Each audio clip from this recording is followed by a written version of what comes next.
이스라엘이 이란 지도부가 사용하는 지하 벙커를 집중 폭격했습니다.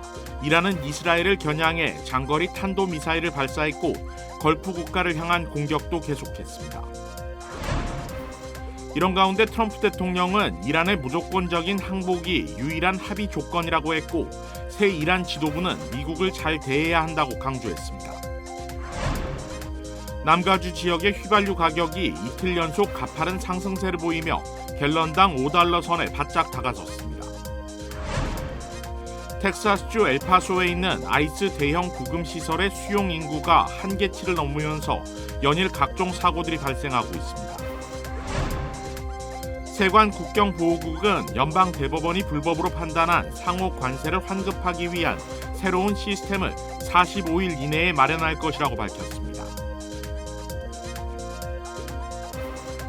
2026년 아스테바 헬스플랜은 식료품과 일반 의약품 비용으로 연체대 2,880불까지 혜택을 드립니다. 사용하지 않은 금액은 다음 달로 2월됩니다. 자세한 내용은 1888-688-8584로 문의하세요. 메디케어 가입자라면 치과 비용도 걱정하지 마세요.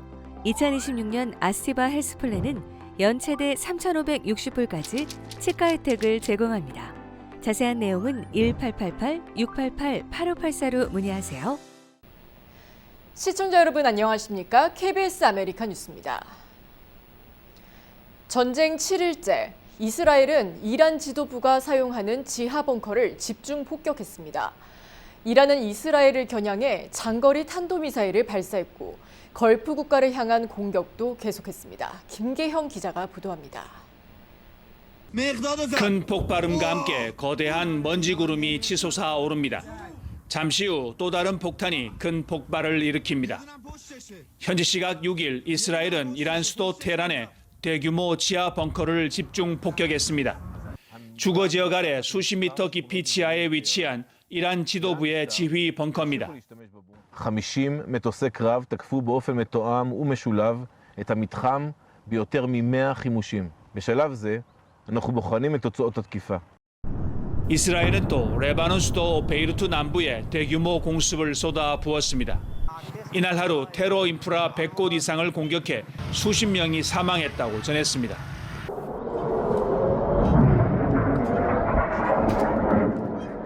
이스라엘 전역에 공습 사이렌이 울렸습니다. 이란이 장거리 탄도미사일을 이스라엘을 향해 발사한 겁니다. 최소 8차례 이상의 미사일 공격이 이루어진 것으로 현지 언론은 보도했습니다. 이란은 페르시아만 건너 걸프 국가에 대한 공격도 이어갔습니다. 아랍에미리트에 약 140기의 드론과 미사일을 날려보냈고 카타르와 바레인, 쿠웨이트의 미군 기지 등을 노렸습니다.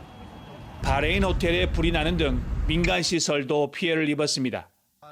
페제시키안 이란 대통령은 중재를 시도하는 국가가 있다며 어떤 중재 노력도 이란 국민을 과소평가하고 분쟁을 촉발한 자들을 명시해야 한다고 말했습니다. 이는 미국과 이스라엘이 이란을 먼저 공격한 사실을 분명히 밝혀야만 중재에 응하겠다는 강경 대응 의지로 풀이됩니다. 두바이에서 KBS 뉴스 김계영입니다. 중동 사태가 일주일째 접어드는 가운데 트럼프 대통령은 조금도 물러설 듯이 없어 보입니다. 이란의 무조건적인 항복이 유일한 합의 조건이라고 했고 새 이란 지도부는 미국을 잘 대해야 한다고 강조했습니다. 김성수 기자입니다. 트럼프 미 대통령이 이란과의 합의 조건은 이란의 조건 없는 항복 외에는 없다고 소셜미디어를 통해 밝혔습니다. 이란을 향한 군사작전이 일주일째로 접어드는 가운데 이란의 반격이 이어지면 중장기전을 선택하겠다는 뜻으로 보입니다. They will continue until all of our objectives are achieved. 트럼프 대통령은 이란 차기 지도부에 대해선 훌륭하고 수용할 수 있는 지도자들이 선택되면 이란을 파멸의 벼랑 끝에서 벗어나도록 노력할 것이라고 했습니다. 그러면서 자신을 상징하는 구호인 미국을 다시 위대하게 해서 착안한 이란을 다시 위대하게 미가를 적었습니다. CNN이 전달한 인터뷰에서도 차기 이란 지도자는 미국을 잘 대해야 한다고 강조한 뒤 종교 지도자도 상관없다, 민주주의 국가가 되는 걸 고집하지도 않는다고 했습니다. 다만 자신이 이란 지도자를 선택하고 싶다면서 베네수엘라 모델을 거론하기도 했습니다. 미국의 우호적인 정권이 들어설 때까지 전선이 계속될 거란 의미로 해석됩니다. 백악관에서도 작전은 4주에서 6주가량 지속될 것이라며 이란 차기 지도부를 검토 중이라고 했습니다. I know there's a number of people that our intelligence agencies and the United States government are looking at. 트럼프 대통령은 이란뿐 아니라 쿠바 정권도 곧 무너질 것이라며 쿠바는 대화를 원한다고 했습니다. 이란 공습을 지렛대로 적대적인 정권에 대한 압박 강도를 더 높이는 모양새입니다. 워싱턴에서 KBS 뉴스 김성수입니다. 남가주 지역의 휘발유 가격이 이틀 연속 가파른 상승세를 보이며 갤런당 5달러 선에 바짝 다가섰습니다. 전미자동차협회 AAA에 따르면 오늘 LA 카운티 평균 휘발유 가격은 어제보다 11센트 급등한 갤런당 4달러 99센트를 기록했습니다. 이는 지난해 6월 3일 이후 가장 높은 수준입니다. LA 카운티 휘발유 가격은 최근 16일 가운데 15일 상승해 37.1센트 올랐습니다. 현재 가격은 일주일 전보다 29.8센트, 한 달 전보다 50.4센트 오른 것입니다. 오늘 오렌지 카운티 평균 가격도 하루 만에 13.5센트가 오른 갤런당 4달러 97.6센트로 나타났습니다. 오렌지 카운티 휘발유 가격은 지난 37일 연속 상승해 73.3센트나 폭등했습니다. 남가주 자동차 클럽은 최근 유가 상승이 원유 공급 차질과 국제 유가 상승의 영향이라고 설명했습니다. 텍사스주와 멕시코 접경지대인 엘파소에는 이민 세관 단속국의 대형 구금 시설이 자리 잡고 있습니다. 그런데 불법 체류자 검거 작전이 지속되며 수용 인구가 한계치를 넘어 다양한 문제들이 발생하고 있습니다. 이우수 기자가 보도합니다. 텍사스주 서남쪽에 위치한 엘파소에서는 불법 체류자 단속이 활발하게 이루어지고 있습니다. 멕시코 국경과 인접하고 있다는 지리적 특성 때문에 무단으로 국경을 넘으려는 불법 이민자가 가장 많이 출몰하는 지역 중 하나이기 때문입니다. 사막 한가운데에는 국내 최대 규모로 알려진 불법 체류자 구금 시설이 자리 잡고 있는데 수용 인구가 한계치에 다다르자 연일 크고 작은 사고가 이어지고 있습니다. El Paso 911, operator Casas, what is the address to the emergency? We're at Camp Montana East ICE Detention Facility. We currently have a detainee actively suicidal, attempting to hurt himself. 식음을 전폐한 채 스스로 생을 마감하려는 구금자들도 나오고 있습니다. She's a 27-year-old female. She's 12 weeks pregnant. She has extreme lower back pain and a headache. She's not eating. She's not drinking. 엘파소 구금시설에 감금됐다 풀려난 한 이민자는 시설 내에서는 누구나 극심한 고통을 호소하고 있다고 언급했습니다.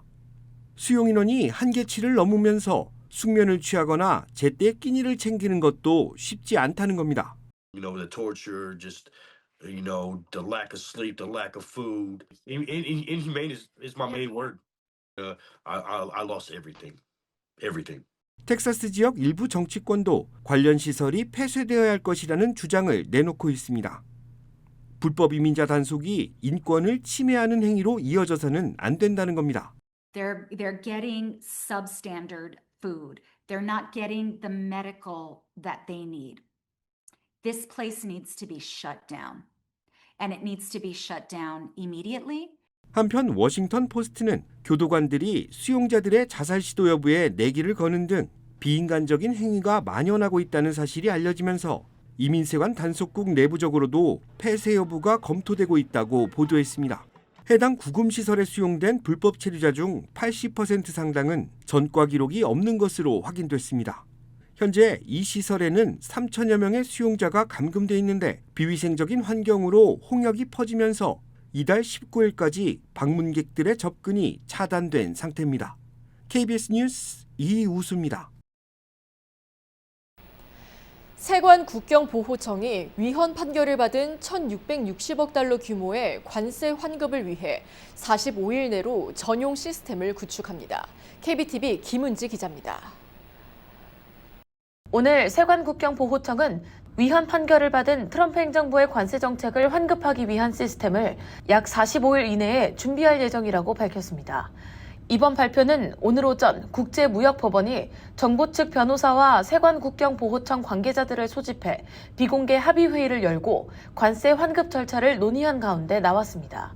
회의를 주재한 국제무역법원의 리처드 이튼 판사는 수만 개의 수입업체, 수천만 건의 거래를 개별 소송 없이 빠르게 환급할 수 있는 방법 등을 집중적으로 다뤘습니다. 앞서 이튼 판사는 세관국경보호청에 기존 내부 시스템을 활용해 모든 수입업체에 대해 이자까지 포함한 관세 환급 절차를 시작하라고 명령했습니다. 하지만 세관 측은 이번 환급 규모가 전례 없는 수준이라 기존 시스템만으로는 즉시 처리하기 어려워 수작업이 불가피하다는 내용의 문서를 법원에 제출했습니다. 지난 2월 연방대법원의 위헌 판결로 무효 처리가 된 관세는 약 1,660억 달러 규모로 해당 관세를 납부한 수입업체는 33만여 곳, 거래 건수는 5,300만 건에 달합니다.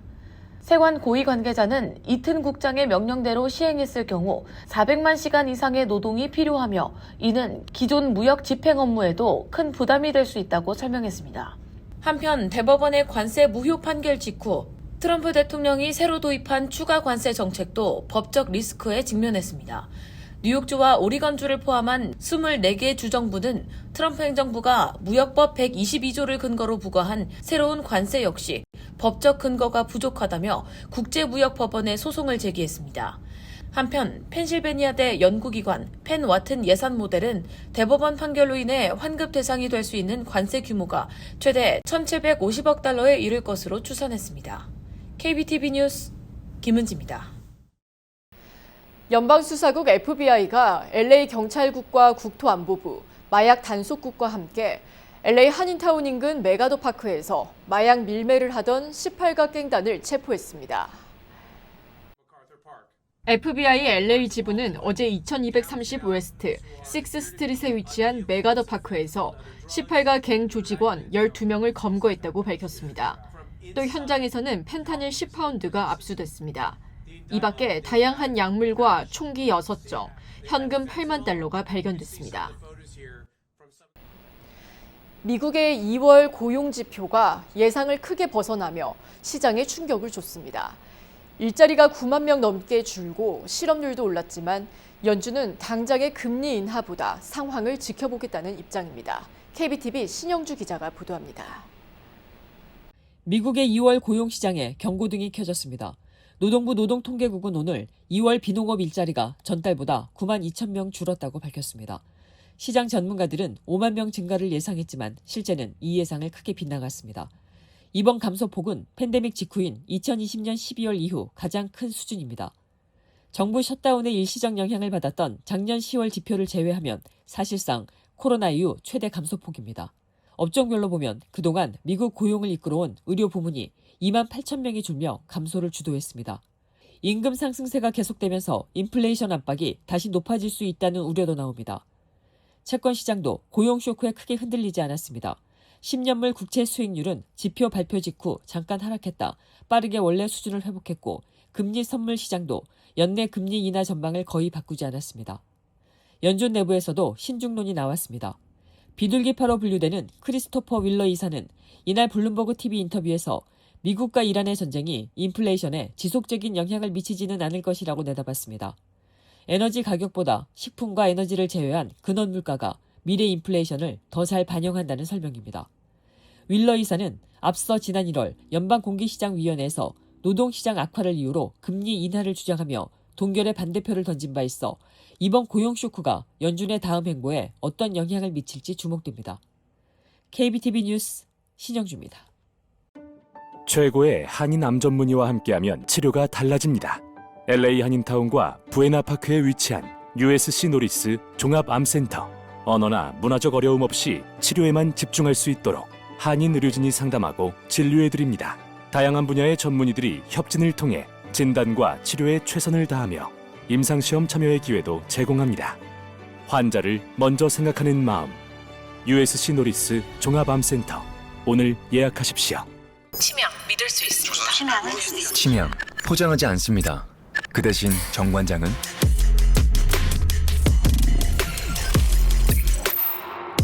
증명합니다. 과학적으로. 정관장.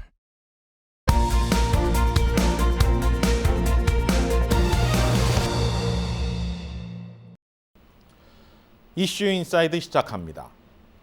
미국과 이스라엘이 대이란 공습을 감행한 지 오늘로 엿새째 접어들었습니다. 충격적이고 전격적인 작전의 이유와 배경은 이미 수많은 언론 보도와 정치 외교 전문가 분석을 통해 나와 있는 만큼 오늘은 생략하겠습니다. 오퍼레이션 에픽 퓨리. 지난 1월 미국이 베네수엘라의 독재자 마두로를 생포할 당시 전개한 오퍼레이션 앱솔루트 리졸브 이후 2달 만에 이뤄졌습니다. 물론 이번에는 최고 권력자를 제거했다는 점이 다르지만 치밀한 준비 끝에 주권 국가의 반공망을 단숨에 뚫었고 작전을 성공시켰다는 점에서 유사합니다. 강한 자신감과 함께 속도전을 펼치고 있다는 점에서 두 작전은 서로 연계성이 있습니다. 군사작전에 있어 어떻게 보면 당연한 말이지만 한편으론 트럼프 행정부가 몹시 서두르는 듯한 느낌을 지울 수 없습니다. 여기에는 국제관계와 국내 정치, 경제, 사회의 모든 분야에 걸쳐 복잡한 셈법이 깔려 있습니다. 사실 이번 이란 공습으로 가장 큰 타격을 입고 있는 나라는 중국입니다. 앞서 베네수엘라산 원유에 이어 이란산 원유 수급까지 막힌 중국은 아직까진 방관 중입니다. 그러나 경제에 심각한 타격을 줄 정도로 상황이 길어진다면 중국은 결국 나설 수밖에 없고 이는 미국이 원하는 그림이 아닙니다. 러시아도 있습니다. 호르무즈 해협 봉쇄로 국제 유가가 치솟게 되면 러시아는 반사이익을 얻게 됩니다. 그럴 경우 우크라이나와의 전쟁은 길어질 수도 있습니다. 사이에서 종전을 추진해온 트럼프 행정부 입장에선 악재가 되는 셈이죠. 또 다른 문제도 있습니다.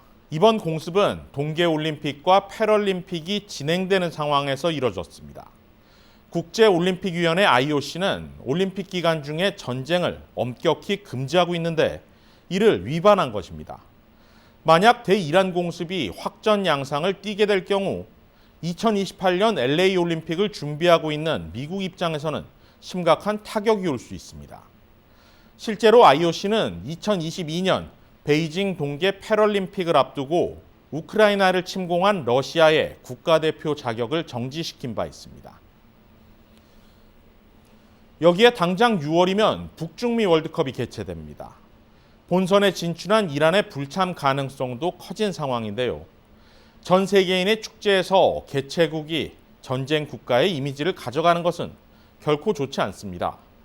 반대로 만약 미국이 공습을 조기에 끝내고 이란 내 급진 이슬람 세력을 몰아낸 뒤 친미 정권을 세우게 된다면 다시 이란이 출전하게 될 수도 있습니다. 무엇보다 중요한 건 바로 이겁니다. 11월 중간선거. 트럼프 대통령 입장에선 정치 생명이 걸려 있습니다. 가뜩이나 대법원 관세 판결에 앱스타인 스캔들로 미국 내 지지율이 30%대까지 추락한 상황에서 반트럼프 지지자들은 이번 공습을 오퍼레이션 앱스타인이라고 할 정도로 비난을 쏟아내고 있습니다. 만약 지상군 투입으로 미군 희생자가 늘어나기라도 한다면 민주당의 파상 공세는 불보듯 뻔합니다. 아직 선거까지는 시간이 남은 만큼 조기에 이란 공습을 끝내고 중동의 잠재적 위협을 제거하는 상황을 만들어낸다면 트럼프 대통령은 단숨에 영웅으로 떠오를 수도 있습니다. 그러나 미국 역사상 전쟁을 질질 끈 지도자가 선거에서 이긴 사례는 거의 없습니다. 공습에서 확전으로 나아가 장기전까지 펼쳐야 하는 상황이 벌어진다면 선거 필패에 따른 조기 레임덕, 심지어 탄핵까지 당할 수도 있습니다. 지난 주말 공습 이후 전 세계 증시와 유가, 환율이 급격한 요동과 진정을 반복하는 것은 미국의 자신감을 바탕으로 한 속도전이 지금은 더 실현 가능성이 높다고 보는 것일 수 있습니다. 이슈인사이드였습니다. 연방이민서비스국은 지난 1일부터 급행 심사 서비스인 프리미엄 프로세싱 수수료를 전면 인상했습니다. 취업 비자 신청자와 취업 기반 영주권 신청자들이 영향을 받을 전망입니다. 프리미엄 프로세싱은 연방이민서비스국이 제공하는 선택적 서비스로 추가 비용을 지불하면 일반 심사보다 빠른 기간 내에 결정을 받을 수 있습니다. 그러나 이번 조치로 인해 주요 취업비자 신청서와 취업 기반 영주권을 위한 I-140 청원서의 프리미엄 처리 비용은 모두 2,965달러로 인상됐습니다. 이는 160달러 상승한 금액입니다. 연방이민서비스국은 이번 인상이 법적으로 허용된 인플레이션 조정 기준에 따른 것이라고 설명했습니다. 완전체로 돌아온 베이비복스가 오는 4월 25일 저녁 7시 페창가 리조트 카지노의 대형 공연장인 페창가 서밋 내 이벤트 센터에서 단독 콘서트를 갖습니다. 1997년 데뷔한 K-팝 1세대 아이돌 베이비복스는 데뷔 초반부터 댄스, 팝, R&B 등 다양한 장르를 소화하며 폭넓은 음악적 스펙트럼을 보여줬습니다. 겟업, 우연 등 수많은 히트곡을 발표한 베이비복스는 한국과 중국, 일본 등 아시아 전역에서도 큰 인기를 얻었습니다. 2006년부터 활동을 중단했다가 2024년 KBS 가요 대축제에서 5인조 완전체로 오랜만에 무대에 올라 큰 화제를 모았습니다. 이번 페창가 리조트 카지노 공연에서는 팬들에게 잘 알려진 대표곡들을 비롯해 활동 당시 보여준 역동적인 무대를 재현할 예정입니다. 미국에서도 확인할 수 있는 유일한 기회로 벌써부터 많은 문의가 쇄도하고 있다고 페창가는 설명했습니다. 티켓 관련 자세한 정보는 페창가로 문의하거나 방문하면 됩니다.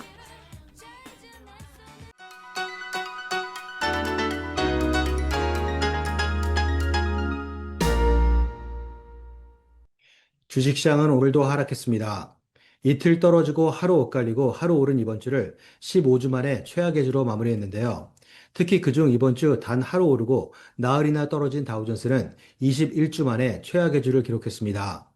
국제유가가 배럴당 92달러 선을 넘어서며 2년 5개월 최고치를 기록한 가운데 5만 9천 건 증가를 예상했던 비농업 부분 취업자 수는 9만 2천 건 감소를 기록하는 고용 충격을 나타내며 매도 심리에 불을 붙였습니다.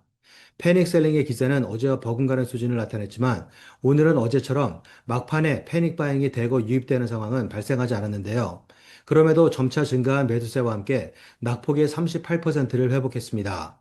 다음 주 CPI와 개인 소비 지출을 포함해 줄줄이 발표되는 경제 지표들을 앞두고 기대감이 다소 작용한 모습입니다. 하지만 지정학적 불확실성이 커진 가운데 최근 반등세가 가동되면 하루짜리 반짝 상승이나 데드캣 바운스로 끝나버리는 악순환이 반복되고 있는 상황에서 공포지수는 오늘 11개월 최고치를 깨며 하락 모멘텀에 가속도가 붙을 수 있다는 불안감을 증폭시켰습니다. 지금까지 김지한이었습니다.